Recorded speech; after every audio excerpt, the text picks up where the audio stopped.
हम लेक्चर शुरू करते हैं। लास्ट लेक्चर में हम लोग कवर कर रहे थे मेमोरेंडम वगैरह, लेकिन मेमोरेंडम के बाद unfortunately due to some technical issues हमारा लेक्चर रिकॉर्ड नहीं हो सका। आज उसी से पहले कंटिन्यू करते हैं। देखो, मेमोरेंडम को ऑल्टरनेट किससे करना है। मेमोरेंडम को अगर आपने बदलना है तो आपको किससे इजाजत लेनी पड़ती है? कोर्ट से और गवर्नमेंट से। ठीक है। इसके अलावा अगर आपका बैंक ज्यादा बड़ा है जैसे एचबीएल वगैरह, तो इनको एससीसीपी या स्टेट बैंक से भी इजाजत लेनी पड़ती है। उसके बाद हम लोग आए थे आर्टिकल ऑफ एसोसिएशन पे। आर्टिकल ऑफ एसोसिएशन क्या होता है? ये वो वाला डॉक्यूमेंट होता है जो इंटरनल मैटर्स के लिए बैंक बनाता है। सही है।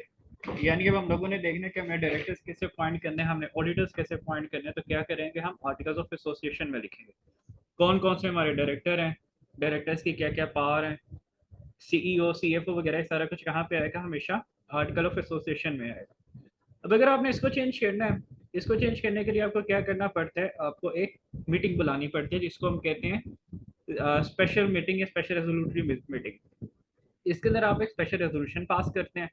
जब स्पेशल रेजोल्यूशन पास करते हैं उसमें अगर आपके पास 3/4 ऑफ मेजोरिटी मौजूद है, यानी 3/4 बंदे आपके पास हैं, तो आप क्या करते हो? वो वाला काम करवा लेते हो, यानी अपनी बात मनवा लेते हो। उसके बाद हमारे पास आ जाता है डॉक्यूमेंट प्रोस्पेक्टस।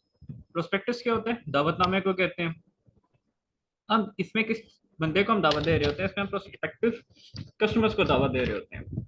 सिर्फ ये नहीं है कि आपने सिर्फ उनको बुलाना है जो शेयर्स खरीदने, नहीं। प्रोस्पेक्टस में आप अपने क्लाइंट्स को भी दावत दे रहे होते हैं, आप अपने जो दूसरे कस्टमर्स हैं, आम बैंकिंग कस्टमर्स हैं, आप उनको भी दावत दे रहे होते हैं। ठीक है। आप तकरीबन हर एक इंसान को जो अकाउंट खुलवाता है उसको भी क्या देते हो? अपनी प्रोस्पेक्टस देते हो। ये बात नहीं है कि सिर्फ आपने अपने शेयर्स बेचने के लिए प्रोस्पेक्टस देनी है। ठीक है।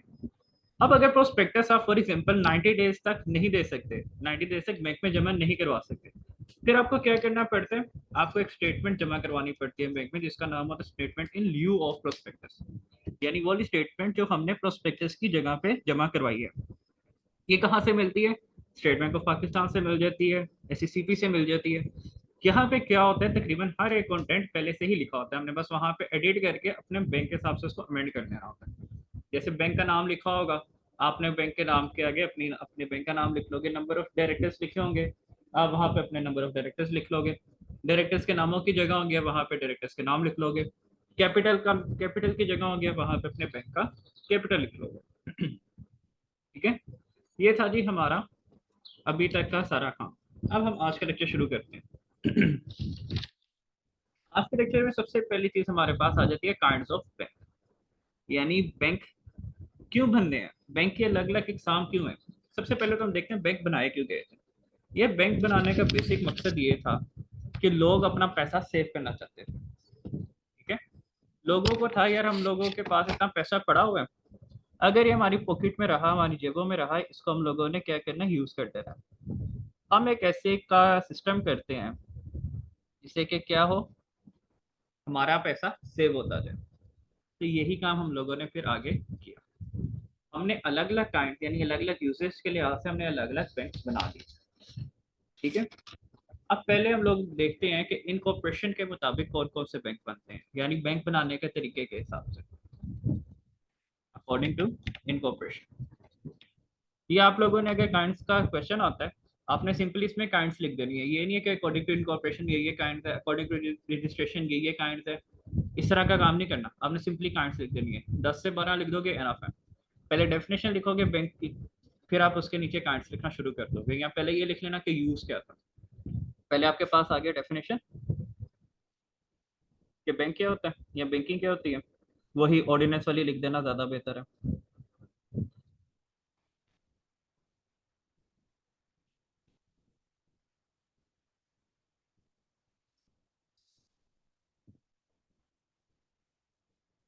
पहले आपने डेफिनेशन लिखी, फिर आपने यूज लिखा।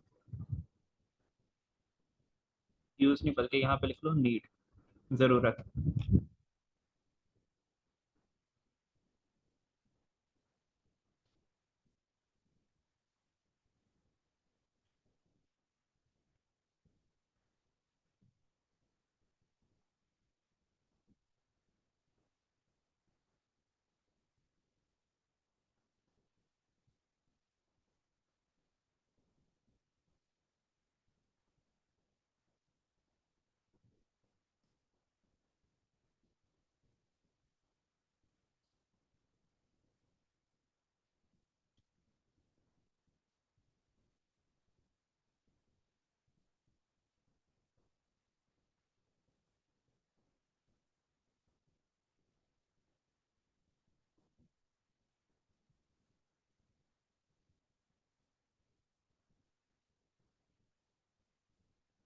वैसे ये वाला जो सा सेंटेंस है ना, ये हम लोगों को बुक वालों ने चूना लगाया हुआ है, क्योंकि अब नियरली एक ही जो बैंक है वही सारे काम कर रहा होता है। Therefore specialise.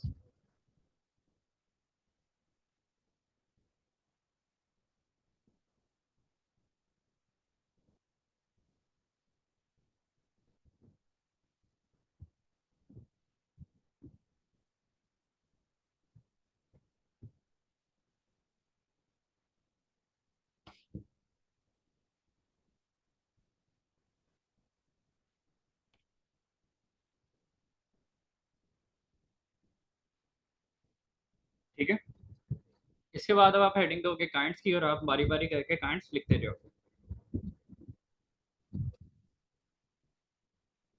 डन हो गया।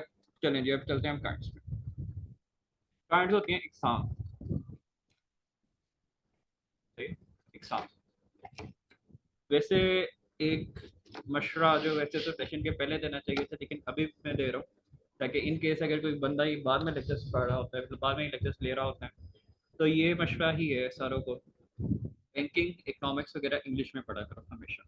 उसकी रीज़न ये है कि अगर आपने आगे बीकॉम करना है, बीबीए करना है, उसमें यही सारी चीज़ें रिपीट हो रही होती हैं। अगर आपने थोड़ा बहुत सिलेबस पहले पढ़ा हो ना अंग्रेजी में, आपको बाद में बहुत ज़्यादा मदद मिल जाती है। उसकी रीज़न ये होती है कि यूनिवर्सिटी में इतनी डिटेल से नहीं पढ़ाया जाता जितना कि कॉलेजेस में पढ़ाया जाता है। तो अगर आपने यहाँ पे उर्दू में पढ़ा है ना, बाद में आपको इंग्लिश में पढ़ना पड़ता है। एक तो आपके पुराने उर्दू वाले कॉन्सेप्ट्स बार बार आपको तंग करेंगे आके कि भाई हमें तो इस तरह से पढ़ा था, हमने ये अल्फाज पढ़े थे। जब आप उर्दू में वहां पे लिख के आओगे, आपका नंबर कोई नहीं मिलना। तो बेहतर ये होता है कि आप इस तरह के सब्जेक्ट्स इंग्लिश में ही पढ़ें। आपके टीचर्स ने गाइड किया होगा, उन्होंने अपने सोर्स से गाइड किया होगा कि उर्दू में रखो आसान हो जाएगा, लेकिन मेरे मुताबिक इस तरह से लेके चलना चाहिए था, अंग्रेजी में पढ़नी चाहिए थी। चले जी, पहली काइंड हम पढ़ते हैं इनकॉर्पोरेशन के हिसाब से। ये आपको ये हेडिंग से ना जरूरी नहीं है, मैं दोबारा बता रहा हूँ इनकॉर्पोरेशन वगैरह वाली।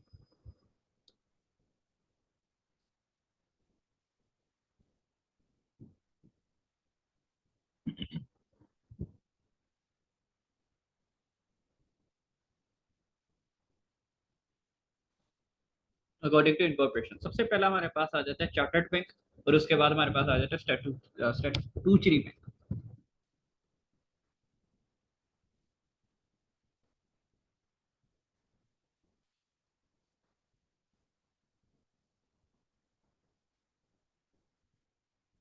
चार्टर्ड बैंक कौन बनाएगा अकॉर्डिंग टू रॉयल ऑर्डर? जैसे स्टेट बैंक ऑफ इंग्लैंड जो नहीं, स्टेट बैंक ऑफ इंग्लैंड है कि कौन सा? Chartered bank of England, chartered bank of England.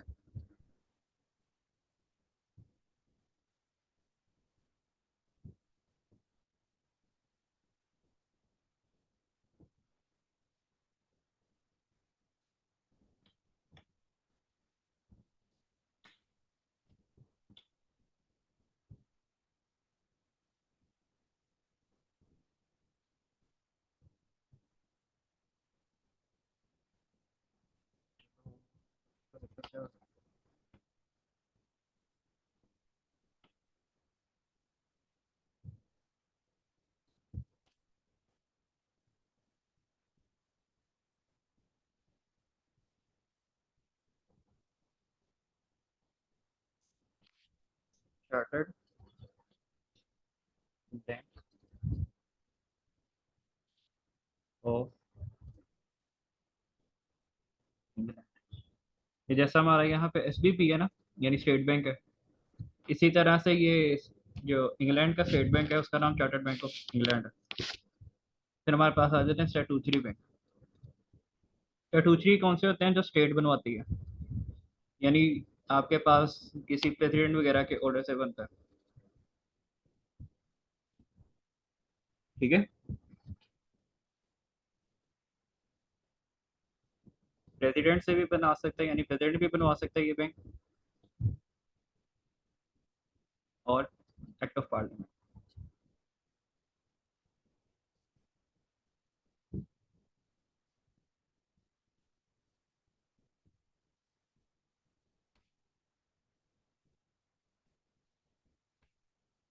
Act of parliament से क्या मुराद है कि देखो, जैसे कि बैंक ऑफ पंजाब है, अब इसमें किसके अकाउंट्स होते हैं? ज्यादातर उन लोगों के होते हैं जो पंजाब गवर्नमेंट के साथ लिंक है। ठीक है, उनके ज्यादातर अकाउंट्स कहाँ पे होते हैं? बैंक ऑफ पंजाब में। इसी तरह जो से सिंध बैंक है, जो खैबर बैंक है, इसमें किस किस के अकाउंट्स होंगे जो इंडियन इदारों के साथ, इंडियन गवर्नमेंट्स के साथ लिंक है। दूसरों के भी हो सकते हैं लेकिन मेजोरिटी इनकी होगी। क्यों? क्योंकि ये स्पेशल ऑर्डर से बनाए गए हैं। रेजिडेंट, अच्छा, स्टेटूटरी बैंक हो गए, इसकी एग्जांपल क्या है? ज़राई तरक्याती बैंक। ये किसने बनवाया था? एक्ट ऑफ पार्लियामेंट ने। क्यों? ज़राअत की तरक्की के लिए। इसके अलावा आपके पास आ जाता है SBP, state bank of Pakistan.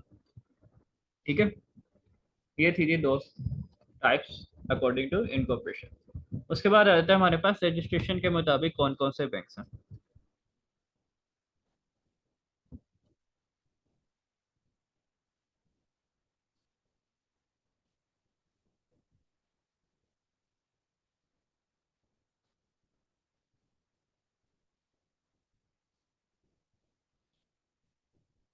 अच्छा, रजिस्ट्रेशन के मुताबिक हमारे पास अगेन दो बैंक आ जाते हैं। कौन कौन सा? शेड्यूल्ड बैंक और नॉन शेड्यूल्ड बैंक, यानी रजिस्टर्ड बैंक और नॉन रजिस्टर्ड बैंक या अनरजिस्टर्ड बैंक।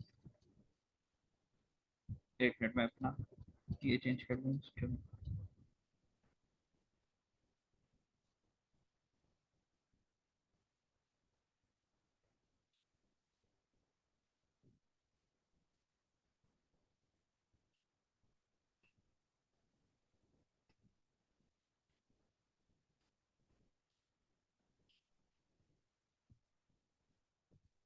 रजिस्ट्रेशन के मुताबिक पहला आ गया हमारे पास शेड्यूल्ड,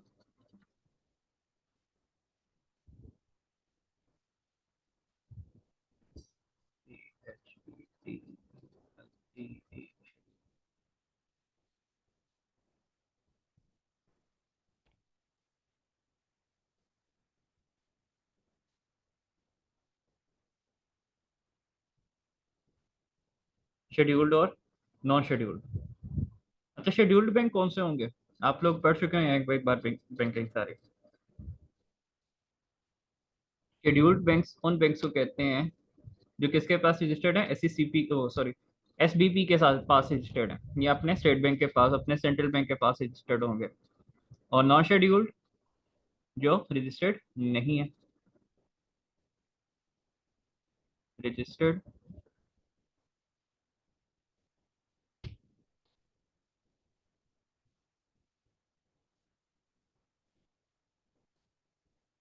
विद सेंट्रल बैंक में लिख रहा है यहाँ पे सीबी।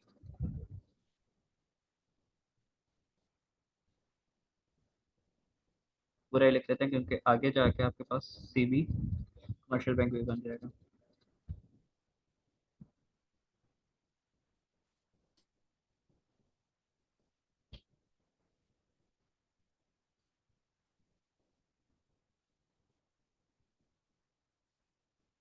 नॉन रजिस्टर्ड या अनरजिस्टर्ड बैंक इसके हिसाब से अकॉर्डिंग टू स्टेट बैंक या commercial central bank, sorry.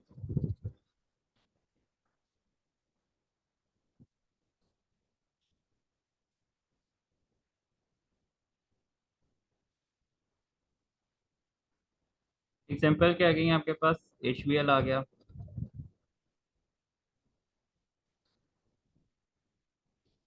Non scheduled bank की सबसे प्राइम एग्जांपल कौन सी है? खुद स्टेट बैंक ऑफ पाकिस्तान। क्योंकि ये अपने पास रजिस्टर्ड नहीं हो सकता। ये कहाँ पे रजिस्टर्ड है? एससीसीपी के पास। इसके अलावा यहाँ पे आता है सिंध बैंक, नहीं, Sindh provincial cooperative bank, SPCB, Sindh provincial cooperative bank. ये सिंध हुकूमत ने अपने जो लोग होते हैं ना, सलाब जतवान वगैरह वगैरह, उनके लिए ये वाला बैंक बनवाया था। इसमें क्या कहते हैं, वो एक खास मिकदार में अमाउंट अलग करी जाते हैं। तो जब इस तरह का आता है तो अमाउंट अपने पास रख लेते हैं, लोगों को फिर भी नहीं देते। लेकिन मेरा आना ये था कि लोगों को दे देते। फिर हमारे पास आ जाते हैं जी money creative bank. Money creative bank कौन से होते हैं? जो पैसे बनाएंगे। सारे बैंक पैसे बना रहे होते हैं, बिल्कुल सारे बैंक ही पैसे बना रहे होते हैं, लेकिन किस किस तरह से पैसे बना रहे होते हैं, दो फर्क होता है। मनी क्रिएटिव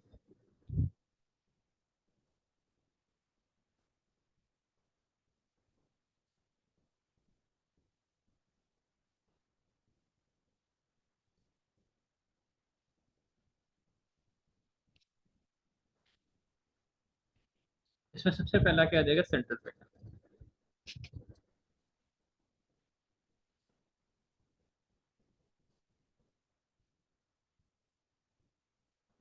और कमर्शियल बैंक।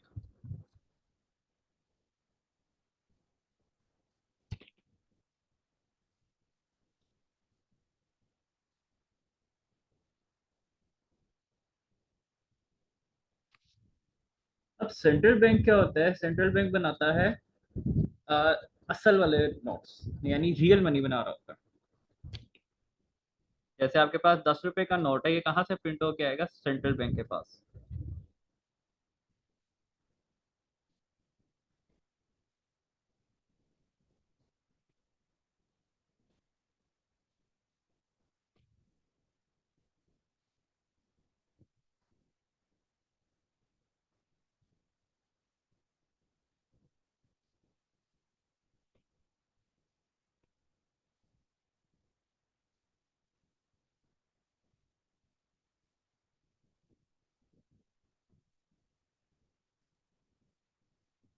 ये कौन सा बैंक, कौन से मनी बना रहा होता है, क्रेडिट मनी।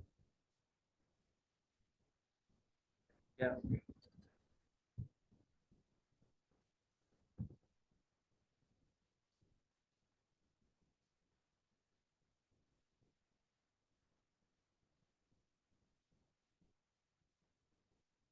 इसकी एग्जांपल हमारे पास क्या है, स्टेट बैंक ऑफ पाकिस्तान।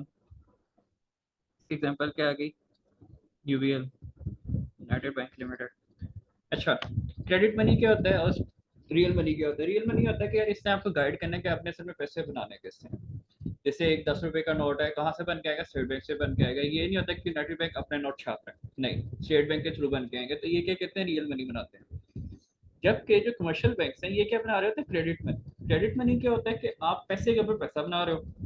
जैसे एक बंदे ने आपके पास 1,000 रुपया डिपॉजिट करवाया, अब वो 1,000 का नोट कहाँ से आया था, स्टेट बैंक के पास से, उसने डिपॉजिट करा दिया, आपकी मिल्कियत बन गई। अब आप उसके ऊपर क्या करोगे, आप उसके ऊपर उसको इंटरेस्ट दोगे, उससे कारोबार करोगे, और ये सारा काम जब कर रहे होगे तो फिर क्या होगा, आप अपने पैसे बना रहे होगे, जिनको हम क्या कहते हैं, क्रेडिट मनी कहते हैं। यानी इनकी असल में कोई हैसियत नहीं होती है, क्रेडिट मनी असल में कोई हैसियत नहीं है, बस ये क्या कह रहे हैं, टाइम पास कर रहे हैं। जब निकलवाओगे अगेन वो कहाँ पे कन्वर्ट हो जाएगा, रियल मनी में। और रियल मनी कहाँ से आता है, सेंट्रल बैंक से। सेंट्रल बैंक ने क्या करना है, असल पैसे, और कमर्शियल बैंक ने क्या करना है, नकली पैसे, पैसों के पे पैसे बनाना है, सिंपल।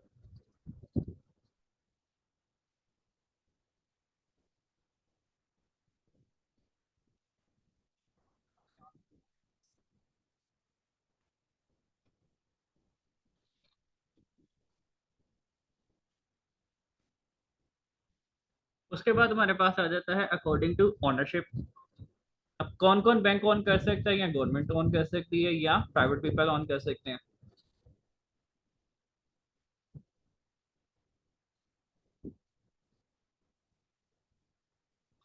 ठीक है, या गवर्नमेंट ऑन करेगी, या प्राइवेट पीपल ऑन करेंगे। अब जो गवर्नमेंट ऑन करेगी उसको हम क्या कह देते हैं, गवर्नमेंट बैंक। और जो प्राइवेट पीपल ऑन करेंगे उसको क्या कह देते हैं, private bank. Government, sorry, ownership.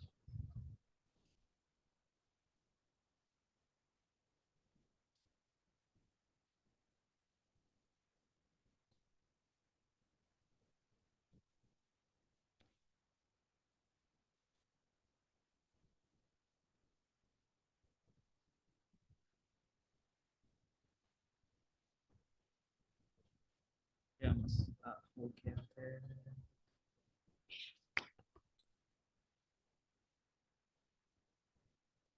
जितना कोई है नहीं स्क्रीन पे लिखना, लोगों की सोच है।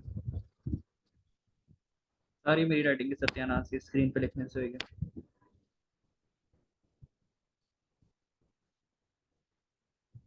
यार क्या कर रहा है, पहले आप लोगों का दिल नहीं होता था पढ़ने का, आप लोगों का है, तो इसका सही होया हुआ। ये पढ़ाना नहीं चाह रहा। गवर्नमेंट,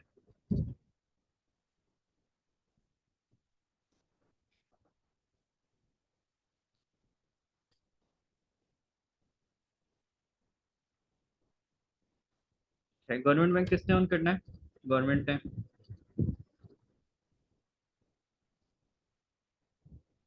क्या सिर्फ आपकी मुल्क की गवर्नमेंट ऑन कर सकती है? बिल्कुल नहीं, दूसरे मुल्क की गवर्नमेंट भी ऑन करेगी, उसको भी गवर्नमेंट बैंक में ही कंसीडर किया जाता है। तो उसके बाद प्राइवेट बैंक कौन ऑन करेगा? Private people.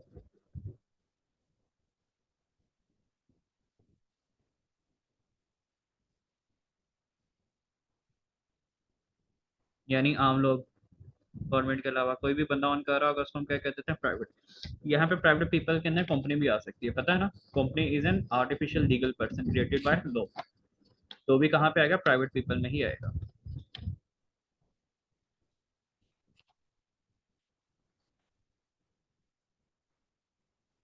गवर्नमेंट का बैंक कौन सा है? एसबीपी।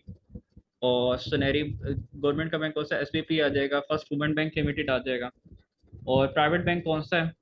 ये HBL, UBL, MCB. National bank of Pakistan भी गवर्नमेंट है। एग्जाम्पल में लिख लेते हैं। NBP.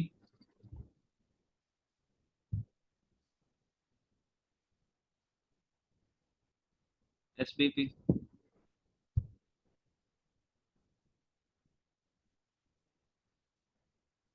First women bank limited.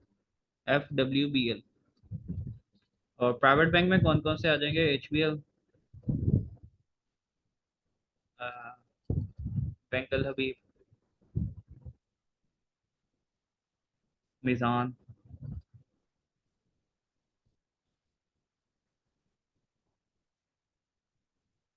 ठीक है। ये सारे कहाँ पे आ गए? प्राइवेट बैंक्स में। उसके बाद हमारे पास आता था डोमिसाइल के हिसाब से। डोमिसाइल के हिसाब से क्या मतलब हुआ? यानी आपका ये जो बैंक है, रजिस्टर्ड कहाँ पे हुआ था, बना कहाँ पे था?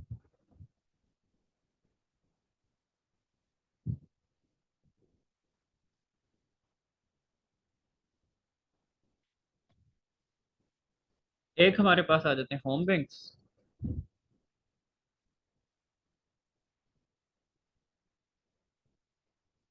तो एक हमारे पास आ जाते हैं फॉरेन बैंक्स।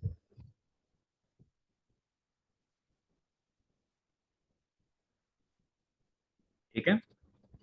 होम बैंक्स क्या होंगे? जो आपके घर के अंदर यानी आपकी कंट्री के अंदर रजिस्टर्ड है। जो बने भी कहाँ पे? बंधना। रजिस्टर्ड नहीं, सिर्फ बंधना, बंधना। बने यहाँ पे, रजिस्टर्ड सारों ने यहाँ पे होने आके, जो रजिस्टर्ड नहीं है वो कहाँ पे चला जाएगा? अनरजिस्टर्ड। ये जो डोमिसाइल है ना, डोमिसाइल का मतलब होता है कि बैंक्स बने कहाँ पे थे। जैसे एचबीएल लिमिटेड है, ये पाकिस्तान में बना है लेकिन ये ऑपरेट कर रहा है दुबई में भी, ये ऑपरेट कर रहा है सऊदी अरब में भी। तो ये बैंक किसका है? पाकिस्तान का बैंक है, सऊदी अरब या दुबई का बैंक नहीं है। तो इसका डोमिसाइल कहाँ का होगा? पाकिस्तान का। लेकिन ये जो सा स्टैंडर्ड चार्टर्ड है, पाकिस्तान में नहीं बना हुआ, ये बाहर का बैंक है। इसका डोमिसाइल कहाँ का होगा? बाहर का।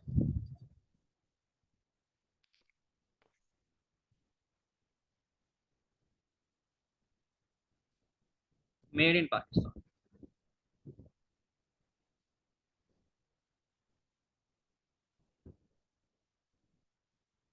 ये बनते हैं पाकिस्तान में, ये नहीं है कि रजिस्टर्ड होते हैं, सिर्फ बनते हैं पाकिस्तान में।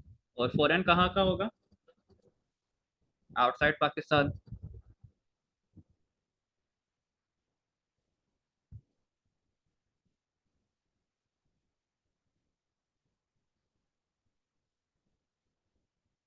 Example HBL.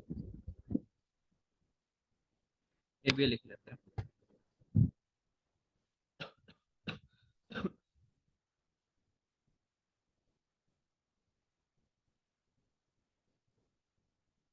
और फॉरेन की आगे हमारे पास स्टैंडर्ड चार्टर्ड, एससीबी। फिर हमारे पास आ जाते हैं डेवलपमेंट बैंक। इनका बेसिक मकसद क्या होता है? डेवलपमेंट का।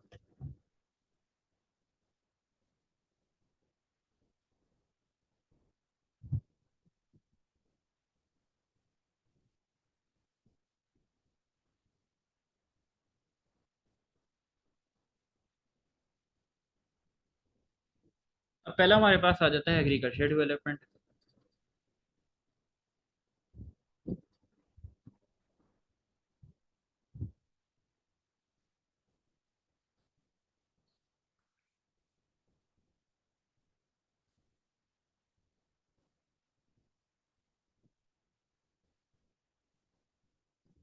इसको प्रमोट करेगा? एग्रीकल्चर को।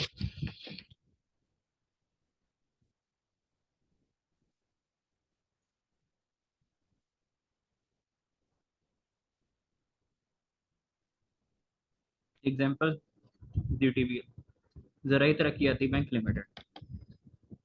फिर आ गया हमारे पास industrial.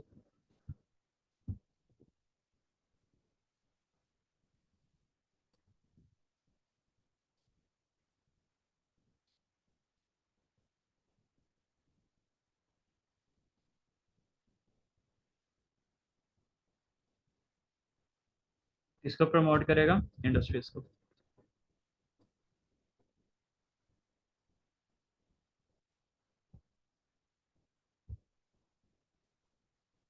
Example IDBP, industrial development bank of Pakistan,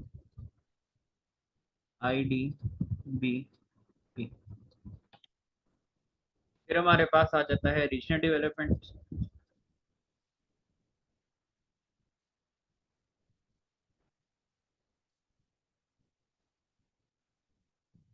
regional क्या कर रहे होंगे, एक स्पेसिफिक रीजन को डेवलप कर रहे होंगे, जैसे for example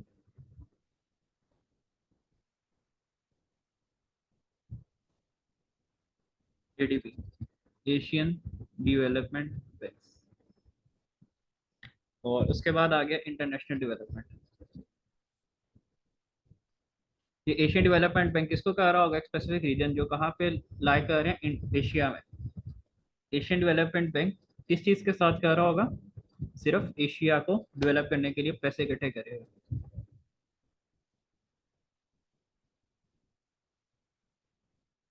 international development bank किसको डेवलप करेंगे, ऑल ओवर द वर्ल्ड। ये बेसिकली जैसे स्टेट बैंक होता है ना, इस तरह से होता है ये इंटरनेशनल डेवलपमेंट बैंक।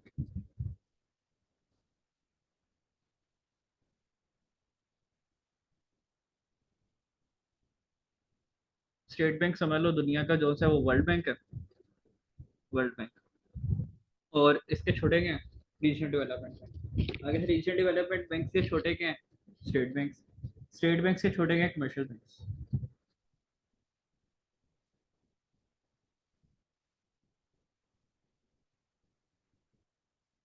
ठीक है, यहाँ तक खत्म हो गया। अब हमने चलना है अकॉर्डिंग टू फंक्शन।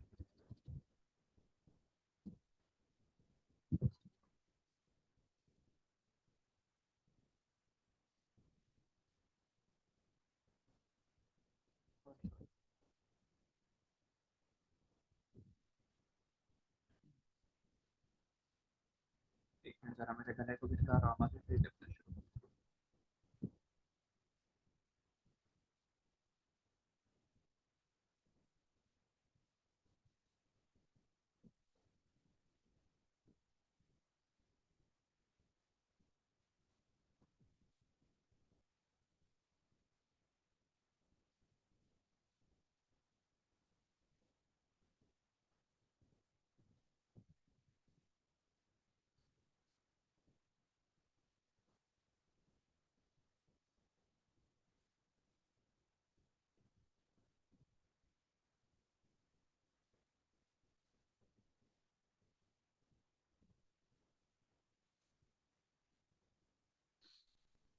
चलें जी, फंक्शंस।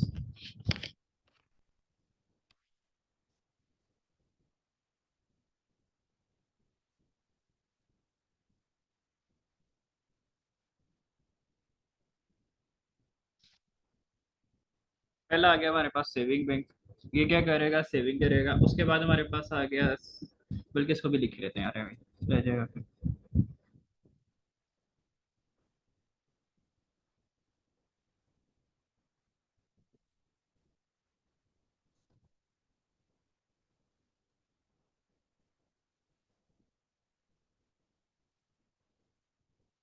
सेविंग बैंक्स में क्या करेंगे, ये आपको सेव करके देंगे। इसमें पोस्ट ऑफिस वगैरह आते हैं। अगर आपके कोई दादा बू, नाना बू वगैरह जिंदा हो ना, उनका देखना वो पोस्ट ऑफिस जाके वहां से पैसे निकलवा के लाते थे। क्यों, उन्होंने ये सेविंग अकाउंट खोले होते थे अपने पोस्ट ऑफिस में। एक पोस्ट ऑफिस में होते हैं ये, एक होता है नेशनल बैंक ऑफ पाकिस्तान में। अब तो खैर हर मुल्क हर बैंक ऑफर कर रहा होता है, लेकिन पुराने में ये होता था। फिर हमारे पास आ जाते हैं एक्सचेंज बैंक। एक्सचेंज बैंक क्या करते हैं, करेंसी एक्सचेंज करते हैं। आपने डॉलर लेना है और पैसे देने हैं, आप एक्सचेंज बैंक चले जाएं। आपने पैसे लेने हैं, डॉलर देने, एक्सचेंज बैंक चले जाएं। ठीक है। तो एक्सचेंज बैंक क्या कर रहा होता है?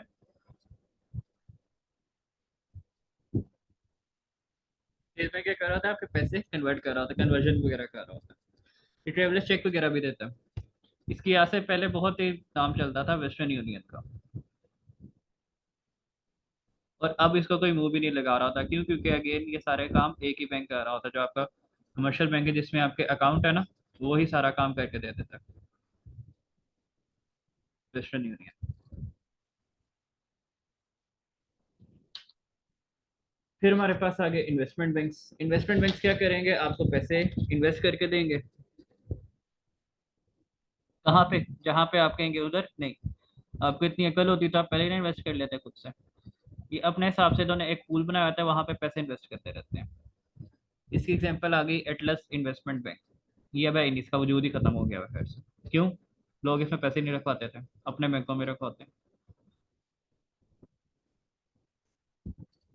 अब एक नया चारा होता है सेंट्रल डिपॉजिटरी, पाकिस्तान का जो है ना, वहां पे आप शेयर्स वगैरह में इन्वेस्ट कर सकते हैं। Atlas investment bank.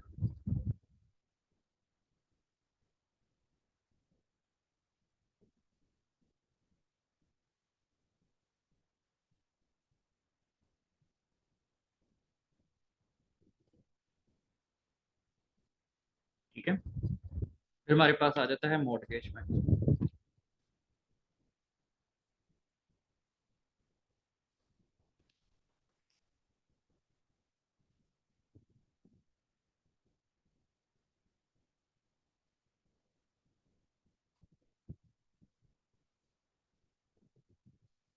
Mortgage bank क्या कहते हैं, ये आपको पैसे रख के, कोई चीज रख के, जैसे सोना वगैरह रख के, क्या कहते हैं, आपको लोन देते हैं।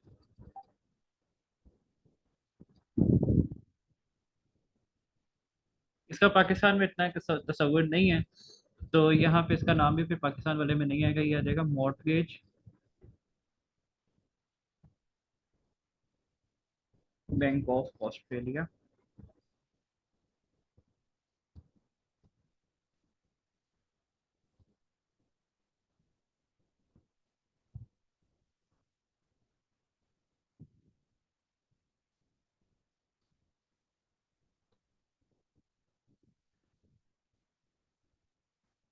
ठीक है।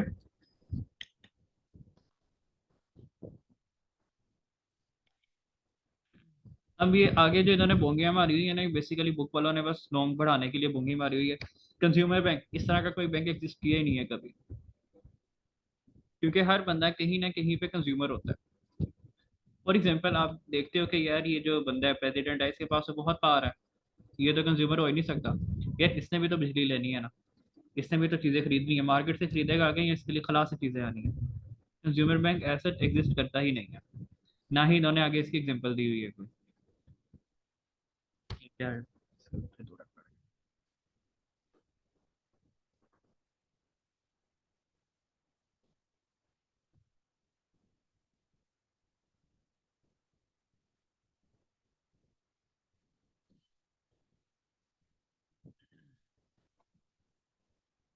फिर आ जाता है हमारे पास cooperative banks.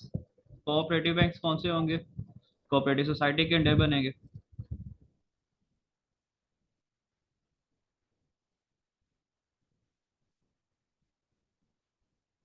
For example for example Punjab provincial cooperative banks.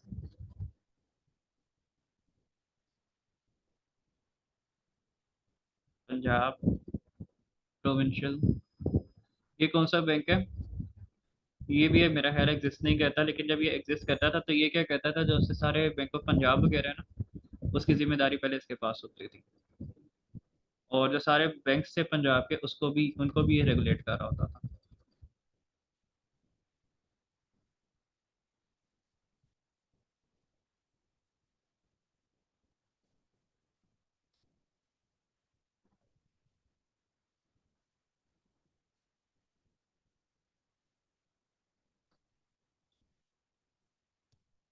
फिर आ गया micro finance bank. Micro finance bank तकरीबन हर एक ने इस्तेमाल किया होगा, लेकिन पता नहीं होगा कि ये हमारा माइक्रो फाइनेंस बैंक है।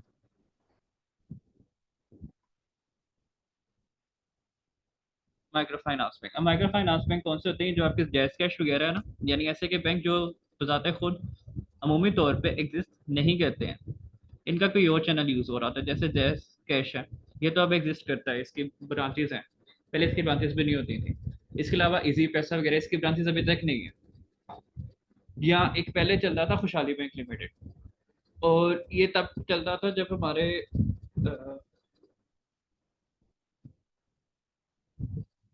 आप कह लो, जब हमारे तकरीबन अम्मी अबू हमारे साथ हमारे एज के होंगे ना, यानी हमारे अम्मी अबू जब 20-25 साल के होंगे तब चलते थे, अभी खत्म हो गया माइक्रो फाइनेंस बैंक का खुशहाली बैंक, इतना नहीं चलता। है मेरा ख्याल है अभी भी, लेकिन एक दो हैं बस ये जगहों पे। उसके बाद हमारे पास आ जाते हैं अदर बैंक्स। अदर बैंक्स में पहला क्या आ जाता है? School bank. स्कूल बैंक क्या होता है? जो स्कूल वालों के बच्चे, स्कूल वाले बच्चों के लिए खोला जाता है। फिर आ जाता है कंसोर्टियम बैंक। कंसोर्टियम बैंक्स क्या होते हैं? ये वो वाले बैंक्स होते हैं जो अलग अलग बैंक्स मिलके एक नया बैंक बना लेते हैं, ताकि हम ऑल ओवर द वर्ल्ड काम कर सकें या ज्यादा काम कर सकें। जैसे HBL, UBL, अलाइड है मेरा ख्याल से, और एक दो बैंक्स और हैं, इन्होंने मिलके क्या किया हुआ है, एक कंसोर्टियम बनाया है, जिसकी वजह से बाकी छोटे बैंकों को खा जाते हैं, यानी उनको बढ़ने नहीं देते हैं। और उसके बाद हमारे पास आता है इस्लामिक बैंक्स। इस्लामिक बैंक्स क्या होते हैं? जो इस्लाम को प्रमोट कर रहे होते हैं। असल में ये इस्लामिक बैंक कोई नहीं है, ये बस ये है कि कान आपने सीधे हाथ से पकड़ने के बजाय घुमा के उल्टे हाथ से पकड़। उसके बाद हमारे पास आ जाता है लेबर बैंक। क्या करेगा? लेबर की खुशहाली के लिए काम करेगा। और उसके बाद आ गया characteristics of stable banking system. हाँ, ये इंपॉर्टेंट, ये लॉन्ग इंपॉर्टेंट। और यही हमारा चैप्टर भी खत्म कर देगा। शुक्र अल्हम्दुलिल्लाह, गुड हो गया। एक चैप्टर मुक गया हमारा अंदाजन 2 दिनों में।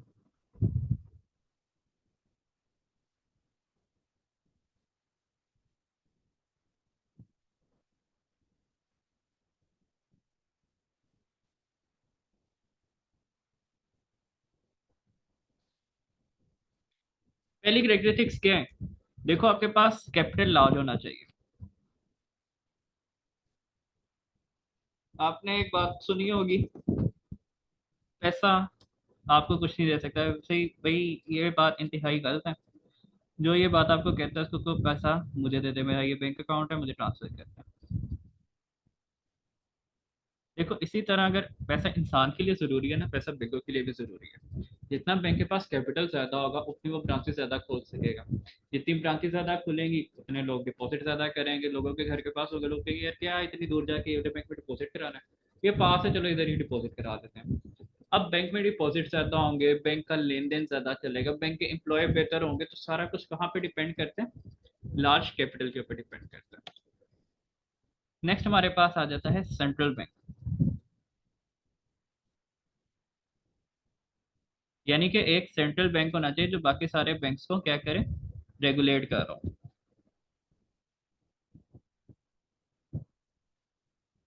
ठीक है, एक सेंट्रल बैंक हो जो बाकी तमाम बैंक्स को रेगुलेट कर रहा हो। और ये सेंट्रल बैंक जो सा है ना, ये ताकतवर होना चाहिए। जैसे हमारा अनफॉर्चुनेटली स्टेट बैंक है, ये किसके कंट्रोल में? गवर्नमेंट के कंट्रोल में। सेंट्रल बैंक कभी भी गवर्नमेंट के कंट्रोल में नहीं होना चाहिए।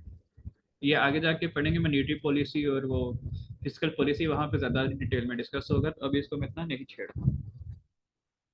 अच्छा जी, सेंट्रल बैंक हो गया। सेंट्रल बैंक के बाद हमारे पास आता है फाइनेंशियल इंस्टीट्यूशंस। फाइनेंशियल इंस्टीट्यूशंस क्या होते हैं?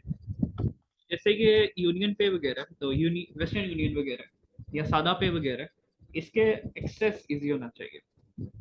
यानी सिर्फ बैंक्स नहीं, बैंक्स के जो ऑक्सिलरीज हैं, इनका एक्सेस भी आपके पास इजीली हो।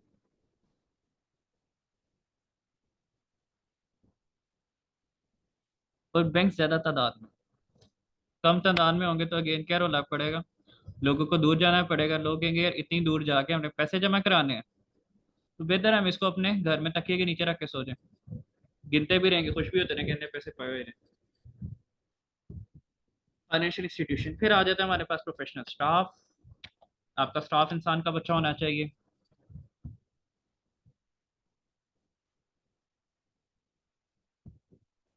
मेरा एक अकाउंट है इस ये बैंक अल हबीब में। वहां पे ये हाल है कि आप जब भी जाओ ना, जितना मर्जी रश हो, आपको 10 मिनट से ज़्यादा वेट नहीं करना पड़ता, आपका काम हो जाता है।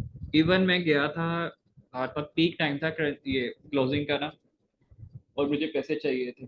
पैसे सॉरी, मैंने डिपॉजिट करवाने थे, चाहिए नहीं थे, डिपॉजिट करवाने थे। और मैंने साथ ही क्लास लेने जाना था। अब मैं आगे क्लास से लेट था, मैंने कहा यार इधर तो इतने बंदे खड़े हैं यार, गए। फिर मैंने कहा नहीं, ये पैसे मैं क्लास में लेके गया, पता नहीं है क्लास में वैसे ही बैग बंदे ने इधर उधर फेंका होता है गेट जाने। मैंने कहा चलो करवा के चलते हैं। मैं बैंक में एंटर हुआ था तकरीबन 10 बजे, और 10:15 बजे मैं वो बैंक से फारिग हो गया था। क्यों? उसका स्टाफ बहुत अच्छा है बैंक अल हबीब का, और उनका कभी सिस्टम डाउन नहीं होता, रुलानी डालते हैं। यही अगर आप चले तो नेशनल बैंक में उनका सिस्टम ही डाउन रहता है, उनको अपने से पे पड़े रहते हैं। इवन कुछ जो, जैसे अब मिजान बैंक में भी है मेरा एक अकाउंट, उसके अंदर आपके 10 बंदे भी खड़े हैं ना, उन्होंने कम से कम उनको आधा घंटा घंटा लगाते थे। मैंने वहां पे सिर्फ अकाउंट खोलने में ना 2 घंटे लगाए थे, सिर्फ अकाउंट खोलने में। और वहां पे करना क्या था, आपने पास एक फॉर्म लिख के जमा कराना था, उसके अंदर ही मुझे 2 घंटे तकरीबन लग गए थे। क्यों? स्टाफ के अपने ड्रामे, अच्छा अब ये कर लें, अच्छा हम चाय पी लें, हमारा सिस्टम नहीं चल रहा, हमारा ऐसे नहीं हो रहा, वैसे नहीं हो रहा। और वो दिन है, और आज का दिन है, मैं कभी उस बैंक में दोबारा नहीं गया। सारी ट्रांजेक्शन वहां से ऑनलाइन हो रही है। ठीक है, स्टाफ का बहुत ज़्यादा फर्क पड़ता है। फिर हमारे पास आ जाते हैं न्यू इंस्टीट्यूशंस, यानी नए बैंक्स बन रहे हैं कि नहीं बन रहे। अगर नए बैंक्स बन रहे हैं तो ये एक तरह से बेहतर होता है। क्यों? जो पुराने हैं वो ये कहते हैं यार इनसे बेहतर हमने बनना है। ये नहीं है कि अगर आप 5-6 बैंक्स हैं, वही आपस में गुत्थम गुत्था होते रहते हैं, काम खत्म। लेकिन अगर 5-6 बैंक से उसके अलावा 7वां 8वां बैंक नया आ गया, उसने एक नया आइडिया लेके आना है, उसकी वजह से क्या होगा, बाकी सारे बैंक्स प्रमोट होंगे बेहतर करने के ऊपर, बेहतरी की तरफ। ये फायदा होता है न्यू इंस्टीट्यूशन का।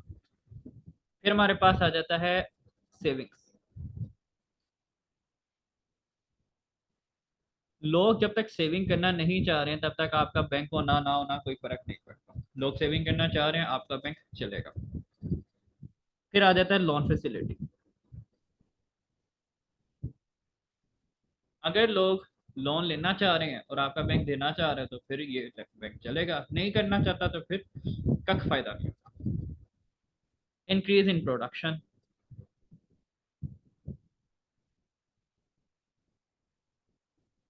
ये वैसे लिखना नहीं चाहिए, इसका फायदा नहीं है। इंक्रीज इन प्रोडक्शन आप भी ना लिखना। इंक्रीज इन प्रोडक्शन बहरहाल होता है कि आप बैंक से लोन लोगे, लोन लेके आगे काम में लगा दोगे, प्रोडक्शन आपकी ऑटोमेटिकली इंक्रीज हो जाएगी।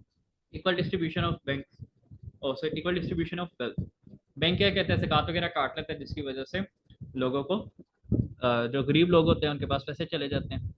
यहाँ बैंक क्या करता है, जो गरीब लोग होते हैं उनको वो कर देता है, सेविंग प्रोवाइड करता है, सेविंग अकाउंट प्रोवाइड करता है। वो वहाँ पे अपने पैसे डिपॉजिट करवा के पैसे कमा सकते हैं।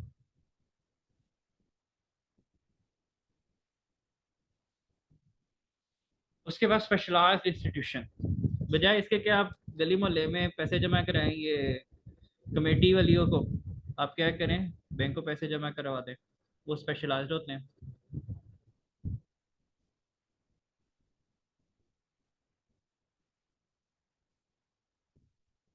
उसके बाद मनीटरी पॉलिसी, बैंक ने क्या करना होता है, मनीटरी पॉलिसी बनानी होती है और इसके ऊपर इम्प्लीमेंट भी करना होता है, करवाना होता है।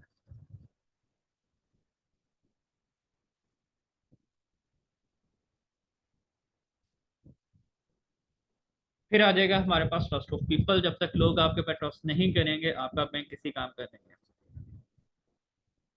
एक बैंक का नाम आप लोगों ने सुना होगा, फैसल बैंक।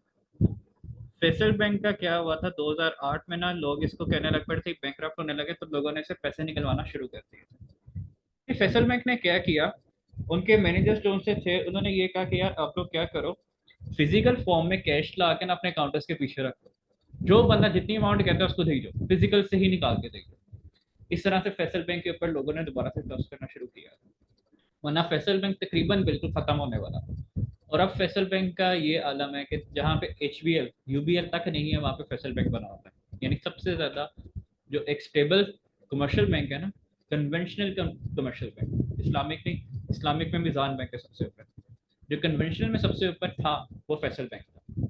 अब मेरा ख्याल है वो दोबारा से डाउन हो गया क्योंकि वो जा रहा है इस्लामिक बैंकिंग के ऊपर। अब वो इस्लामिक बैंकिंग में दोबारा अपना नाम बनाएगा। उसके बाद आ जाएगा आपके पास फ्री फ्रॉम पॉलिटिकल प्रेशर, जो पाकिस्तान में कभी हो ही नहीं सकता। नो पॉलिटिकल प्रेशर, ऐसा हो ही नहीं सकता।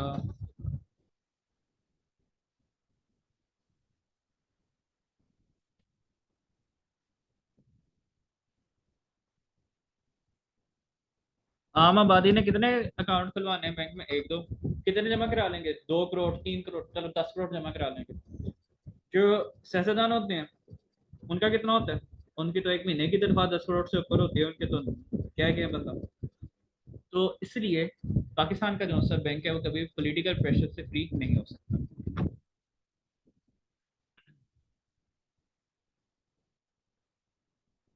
फिर आ जाती है हमारे पास पॉलिसीज। पॉलिसीज के ऊपर अमल दरामद हो रहा हो बैंक में हो सकता है, पाकिस्तान के बिल्कुल भी नहीं। क्यों? पाकिस्तान के बैंक का सत्यानाश किया है किन्होंने? पॉलिटिशियंस। ठीक है, चलें जी। पहला चैप्टर हो गया आपका खत्म। और मजीद रहनुमाई हासिल करने के लिए हमसे जुड़े रहिए। हाँ, मैं यहाँ पे अपना नंबर लिख लूँ। जो लोग ग्रुप में ऐड है वो तो वेल एंड गुड, जो ग्रुप में ऐड नहीं है वो इस नंबर पे मैसेज करें, ग्रुप में ऐड हो जाए।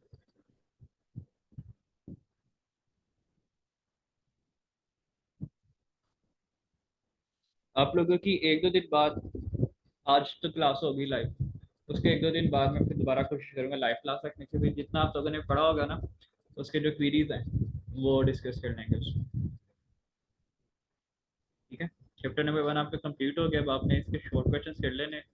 अगर इन केस किसी का टेस्ट का मूड बनता है तो बता देना, टेस्ट भी कंडक्ट कर देंगे।